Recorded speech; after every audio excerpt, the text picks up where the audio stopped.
shocking news if you somehow have missed it, and it did release on a Sunday, so I wouldn't be surprised. If you have no idea what I'm talking about, of course, we are talking about the big news that's kind of been kept a secret, not really been kept a secret, that the next Halo game is going to be going to UE5. Yes, that big engine, that one in the sky that everyone loves to talk about, and yet seems to kill every single console. And it's a weird place to be personally whenever I see something going to UE5 where it's like, I see the potential, I see the possibilities with something like a UE5 engine game, but damn, can nothing get ran on that engine, because it is just look at the past games we've had in the last couple of years when it comes to UE5.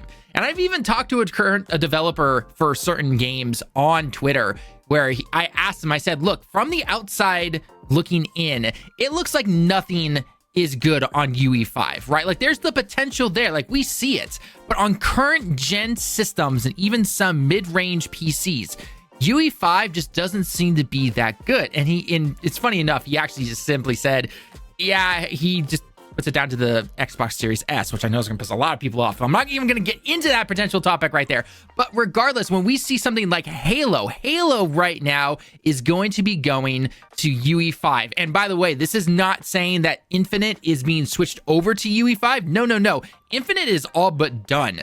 This is the next Halo game. This is the brand new one. They've even changed the studio. They went from 343. They're actually changing it, and they are just calling it the Halo Studio now, which I guess is probably a good idea branding wise, because as we know, people on the internet tend to forget after like a week of everything that's happening. So maybe this can kind of alleviate some of those fears that people are going to be like, oh God, it's another 343 Halo game, when in reality, it's basically gonna be the same team. Now, to be fair, Halo did clean house and basically change a bunch of stuff up after the first year of Halo Infinite, but we have to see what's gonna happen with this new team and everything like that. And as we know, when it comes to Microsoft, they love their contract workers, and hopefully UE5 at least can make it somewhat easier, because as we know, when it comes to how the contract workers go, they're there for about 16 to 18 months, and then they're let go, and then they bring in the new batch and everything. And so the big thing that's always happened in the past is that you have to constantly teach the new people coming in how to work on a particular engine. Well, if UE5, which is known by most people who do development and everything, if they come in and they already know how to work on the engine itself, then hopefully it shouldn't be too much of a hassle. However, the other big thing that they also have to worry about is just the fact of whoever the leadership is. Does leadership have a clear goal? Do they know exactly what they want to make when it comes to this brand new Halo game? Or is it just going to flop like we saw with Infinite and everything like that? So it should be interesting, because if you never watched any of our early streams or any of our earlier videos and everything like that, we here over at Direct Gaming actually really loved Halo Infinite in terms of the gameplay. It was a fun multiplayer. It was actually fun to jump in and pick up guns and just bounce around and have a lot of fun in anything like a Warthog or anything like that. It was a super fun time, but a lot of stuff obviously brought the game down. First off, you had the infamous, just crazy microtransactions when it came to that game. The loading times to get into a match, simply finding a match, was atrociously long. It was bad. I mean, Lemon, if you remember, we would wait like up to 15 minutes sometimes for a match. It was absolutely ridiculous. Yeah, it was pretty bad. So they have to be able to fix things like that, right? Whether they have dedicated servers, or you got to obviously actually make sure that there's a lot of people playing the game and everything like that. Because when Halo Infinite originally released in its quote unquote beta form, even though technically it was the full release of the multiplayer early, a lot of people signed on. It was on Steam, you could play it on Xbox, you could play it everywhere you possibly think of, and it was great.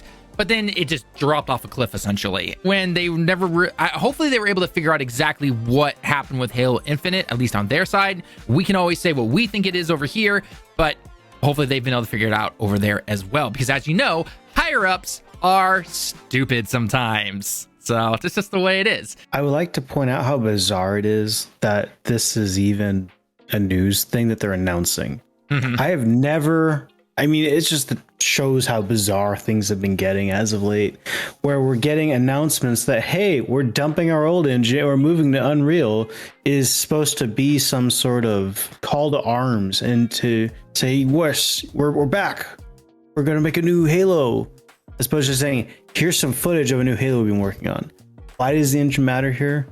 I mean, it just seems very bizarre how forthright they're in that regard. But from a studio that never knew what to do to begin with. I mean, 343, even from the moment Bungie kind of finished off with Reach, I don't think 343 ever really entirely knew what they were doing. I hope it's good. I mean, I like you mentioned, I really enjoyed Infinite outside of its long load times. I thought it was a really fun game. There's nothing inherently wrong with it. It's just it kind of died fairly quickly, and then no one really picked it back up. And I think that might be why its loading is so bad, because there's not that many players left also.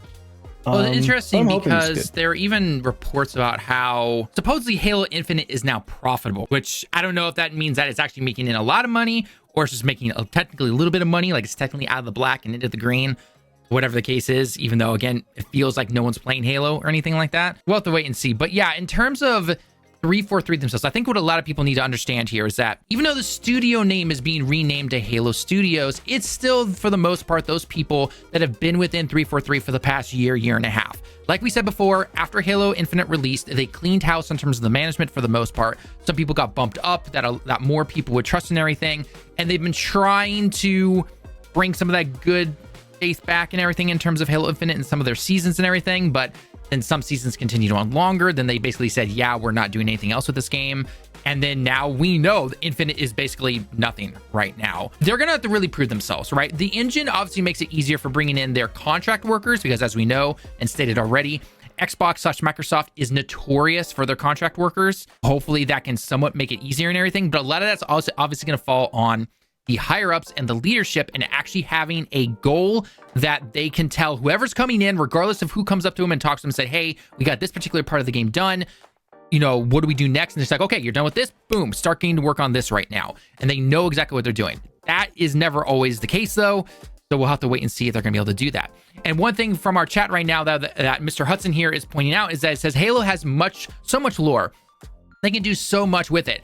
Yes, they do. We can say that about a lot of games, though, that, oh, it has this much lore, it has this potential to do this and this and this and everything like that. We see that, but do they see that? Does the leadership see that? The developers most likely do see that, but leadership has to see that and be able to have the ideas, and maybe whether it's taking ideas from the developers and then making a final statement and being like, okay, this is the direction we're going to go with and everything, or at least writing something down and talking with people who know what they're doing when it comes to this type of stuff and being able to stick with that. That's going to be the key right there. So we'll have to wait and see if that's actually going to happen. Just because I know it's mostly 343, regardless of the studio name change, I'm very skeptical. I'm a skeptic right now. I just don't know what to expect from this. Can they do it? Yes, they absolutely can. Will they do it? That's a whole other thing entirely. I just don't know if we're going to be able to see that, unfortunately, because of what's going on, especially with Microsoft now that we've seen with all of the layoffs and all their acquisitions and stuff that they bought and everything, which I know is not tied to Halo. Although I guess technically some members, I think last year, or maybe it was in January of this year, like 100 people were let go from 343 or something like that. It might have been the year beforehand. Unfortunately, all these layoffs just start to meld together, and I'm never sure on exactly what year it's happening, which is sad and unfortunate. Just it's the unfortunate thing that we're sitting in right now. So I'm not really sure how much the team has been affected since then when it comes to that particular stuff. But I get the feeling that Microsoft, it's clear that it's Microsoft Gaming right now. It's not even Xbox Gaming anymore. It is Microsoft Gaming. And Microsoft wants to start getting their money back from the $100 billion that's been spent on Activision and Bethesda and everything. And with Call of Duty coming up right now, and if it does well, or what they're hoping does well, essentially, I wouldn't be surprised if Halo's kind of put on the back burner, or they're not getting as many people to work on it and everything like that. And I know Halo has always been a big Xbox name, and Xbox themselves have even come out and said, if it wasn't for Halo, we wouldn't be a thing, essentially, right? But if the higher ups, especially at Microsoft, are looking at, Halo made us this much, and Call of Duty can make us this much, let's go with this. Even though I know I just pointed over at the Halo and everything. Regardless, they're going to pick the one that's going to make them the most money. Business. I know, right? Shocker. So I don't know. Halo's really going to have to come out swinging. They're going to have to make sure that they don't go over the timeline that they're probably promising the higher ups over at Microsoft right now. Are they going to be able to keep it within budget? Is it going to run well? Is it going to have a compelling story? Are they going to be able to sell those microtransactions? Are they going to be able to do the multiplayer that brings in hundreds and hundreds and hundreds of players? Hopefully. I just don't know. I feel like a lot of people definitely got burned after Infinite, and if they see another game, they're going to be like, yeah, yeah, I think I'll just wait and see how it is, because a lot of them still rely on pre-orders and everything. And I know Xbox mostly focuses on Game Pass numbers and everything like that. But guess what? Halo Infinite is not on Game Pass. At least the multiplayer side of it isn't. It's just a multiplayer game. So that's not going to help your Game Pass numbers or anything like that. I guess if there's the single player portion that is on there and people really love the multiplayer. The single player's on Game Pass. Right. But in terms of making money, multiplayer is where it's at. It's free to play. Right, exactly. They're going to have to make it free to play and everything, which means there's going to be microtransactions. There's going to be the battle pass and everything. And to be fair, Halo did do the the unlimited battle pass thing where you could go back and do older battle passes, which is great. Everything else relying around that, though, was just absolute garbage. I mean, we all saw the terrible level up system and the daily challenges and everything, which is the only way to level up the battle pass. And yeah, it was not the greatest and everything like that. So we'll have to I'm hopeful that they'll be able to do something with this next Halo game. I don't think Unreal Engine is the, move that's just going to be like, oh, save the franchise, boom, done, we're good to go. No. There's a lot of extra stuff that they are going to have to do when it comes to just the path that they take. Do they have a compelling story that they want to tell? Do they have a leadership team or someone at the leadership helm that knows exactly what they want to make and has a plan for all areas of development, and they know exactly what they're going to do? Do they have everything planned out from the level up system to how the microtransactions are going to work? All of that stuff. They have to have that stuff now basically planned out before they delve too deep into the development. Otherwise, guess what? It's going to be too late to change everything. Because if they decide to do something this way, and there's a major blowback when they announce it and everything like that, there's not much time to really change that stuff before it gets released and everything like that. I don't think Microsoft is going to say, oh yeah, we'll give you an extra 2 years to change this up and everything like that. I don't think that's going to happen unless you're a developer yourself in terms of programming and everything like that. Do you think they would even get a chance like that if there's a huge blowback against that? No. Yeah. They would bury it. So there's sunken cost fallacy, which is what you see something like Concord. Exactly, it's sunken cost fallacy. If Sony was smart and was headed by people who were a little younger, a little less stuck in the old mentality, I think they would have held that back. And so you see something like modern day, cutthroat companies like Microsoft, and and especially something like Google, but Microsoft, like, they will cut the cord if it's not working out for them. Full stop. I generally think this is a case of Microsoft probably, putting the screws to them and say, hey, you need to make a case for why we should keep your asses around, right? Because yeah. Infinite ain't making money for them. They've effectively ran their money maker into the ground, and they need to see some money back, and we're not seeing that from anything from Xbox at this point. It is an absolute money pit at this point still. So I mean, I think this is just more of Microsoft is kind of putting the screws to them. They need to put a video out or something to kind of tell people, hey, Halo still exists, guys. It's still a franchise. Don't forget about us. Please don't forget about us. It will be interesting to see how they try to approach this new game coming up. Do you appeal to the old school fans, or do you appeal to newer gamers, so like the newer generations and everything like that? Which obviously you could see something like, the free to play, mentality and everything. That's clearly the current, way of doing things and everything like that. But do they even say you're going to get split screen co-op or anything like that? Or any, because everyone online, again, I know online's a minority and everything like that, was freaking out that there was no online co-op or anything when it came to Infinite and all that kind of stuff. Or it came later, but then there was no local split screen or anything like that. Mm-hmm. And I know that's a staple of Halo and everything, but at the same time, current generation right now, in terms of gamers, don't really do couch co-op. I'm not saying they don't do it flat out zero, but a majority of games are just simply played online with people, right? I feel like you are listening to the very loud minority there, though. I don't like you said. Couch co-op's not really a thing anymore, right? Especially after the pandemic. Oh yeah, so, no, I know, and that's what I'm saying. I'm saying that as much as people want, again, loud minority on Twitter. I mean, people on Twitter in general, the minority when it comes to this type of stuff. It's just the way it is, unfortunately, right? Yep. But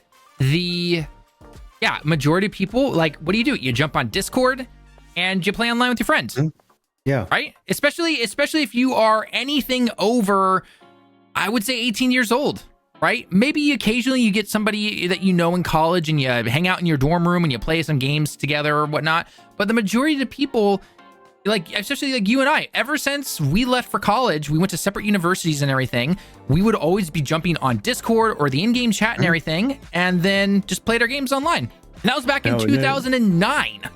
Did you know what we used? You don't remember, Tallen? Skype. Oh, God, I remember. Yeah, we did use Skype. Oh, God. Yep, we used Skype. Damn. Jeez, that makes me feel... Okay, boomer gamer right here, guys. I know. Anything over 30 is a boomer to some people, but damn. We did use Skype. I remember that. Yeah, it was because that was right when we started getting into the PC side of things. We used the PlayStation chat, if I remember correctly, like on PS3 back, because that was back when we were still playing like Battlefield 3 and everything like that. Yep. So, but yeah, no, we did use Skype for a while. Oh my God. There was a huge blowback when Sparking Zero and other games didn't initially have couch versus. And that's another thing right there as well, right? Yeah, you want it and everything, but in reality, majority of gamers right now, just you play online together, right? That's just the way it is, right? The people who like still pick up their consoles, unplug it from their TVs, bring it over to their friend's house or something like that, or anything. That's a very small group of gamers right there. As much as we loved it back in the days, I mean, I still remember my friend Lemon here coming over to my house during high school where we would play Smash Brothers or Mario Kart and everything like that, right there. And then like, yeah, that was great and everything. But that's just not the way most things are done these days, unfortunately. It sucks. It really does. But that's just the way things are. So... we'll have to wait and see what's... huge blowback, sure, but is it going to affect the sales? No. No, they're gonna be mad. They're gonna be mad about it. Yeah, they're gonna be mad about it, and then they're still gonna buy it because they want to play the game in the end. I mean, the big question I've been even asking in the chat right now, live, that you guys can literally click on the chat right now, is asking, will Halo make a comeback? I hope it does. I hope it does. I really hope it does, because I love, again, Infinite had amazing gameplay. It was just fun to jump in and play. I mean, Lemon and I would be jumping into warthogs, and I'd be doing my crazy driving. He'd be trying to hit shots and everything. We'd flip it and then die, essentially, right? But those were awesome moments. Those are super fun. It was the best. Unfortunately, then we'd have to wait 15 minutes to get into the next match, and by then we're just like, other game. Let's just we'll go play something else. Essentially, that's what it came down to. That's what it came down to for us. I enjoy having time between matches, so I go to the bathroom and stuff. But I don't need that much time. I'm about to say, yeah, it's not like Mario Kart where you take like less than 30 seconds to get into the next match. It's kind of like, the finals is perfect, right? You can just stop it, and then because we know it takes less than a minute to get into any match and other games and everything. But then Halo was just like, okay, hey, I'm going to go make a sandwich. I'm going to do my laundry real quick. And, maybe I'll send an email off before we finally get into this next match, essentially. Yeah, it's pretty brutal. Regardless, though, hopefully we can see Halo make some kind of comeback. We'll have to wait and see if it's actually going to. I would not expect this. If I had to take a wild guess right now, calling it in terms of when this game will release and everything, I'm going to say 2027. Whoa, at the earliest, like late 2027, like November 2027. All right. Yeah, November. I was thinking 26, but okay. I'm gonna say November 2027. That's my result, because we don't know how far along they are on whatever this little project is, right? The gameplay and the B-roll you've been seeing in the background for some time now has just been, concepts of them trying lighting and everything, and putting certain areas of Halo itself, right? That's about it. We just don't know anything about the game or anything like that. So yeah, we'll have to wait and see what's gonna happen. But hopefully we see something. I'm rooting for Halo to make a comeback. I really am making I'm rooting for them, but I'm gonna be very skeptical because, again, it's Microsoft and it's still 343 in the end. Yeah, they changed the name of the studio, but it's still 343. We'll have to wait and see what's going on. It's been a downward trend since the moment they got the franchise. Exactly.